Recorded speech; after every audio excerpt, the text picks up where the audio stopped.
Dear friends,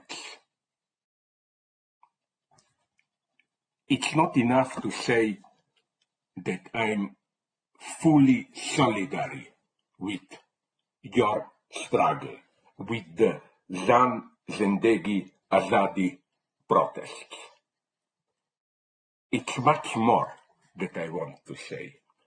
Your struggle has literally, this is not a rhetorical exaggeration, world historical importance, because it serves a lesson also to us in the so-called developed West.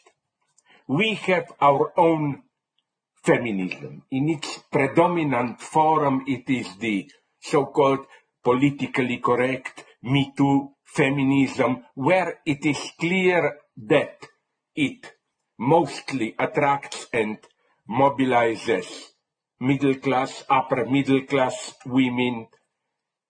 It solicits them to assert their specific identity, mostly excluding, opposing men, while your struggle in Iran is precisely a feminist protest which immediately includes also men.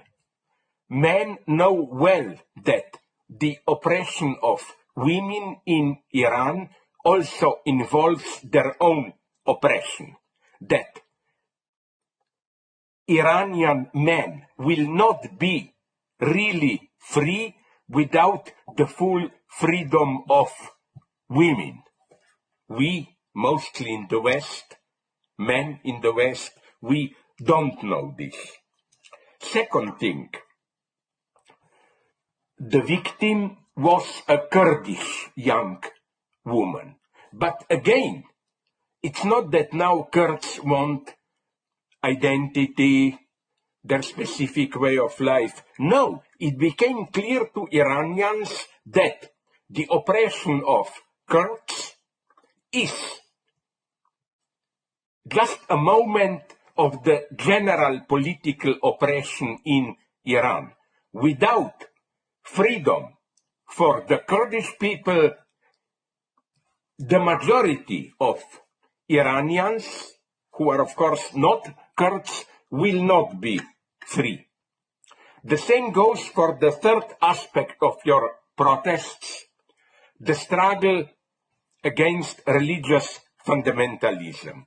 You see it very clearly how so-called morality police, which means brutal physical police oppression, is the other side, the necessary support of religious fundamentalism.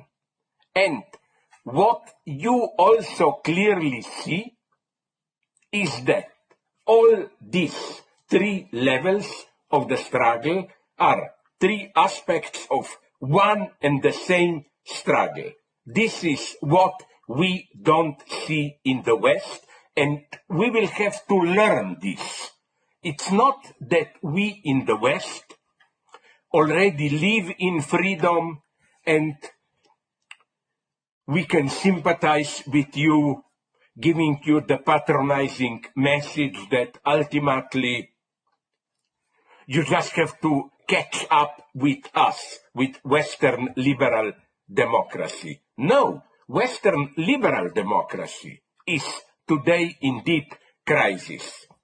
Anti-feminism, political violence, religious violence are all exploding, and we will have to follow you to organize protests which brings all these different forms of unfreedom, of violence together. So, what I especially like about your protests is that all of a sudden, you know, all those cliches about cultural differences, you cannot understand us, we cannot understand you, are all of a sudden obliterated. They disappeared.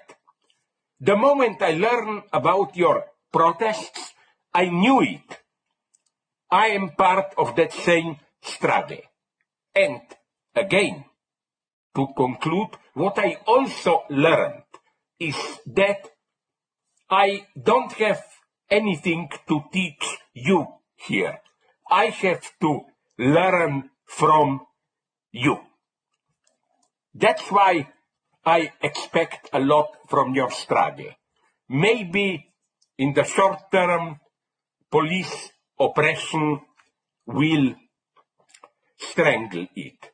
But I'm sure that the underground work of your spirit will continue because you fight for justice and freedom.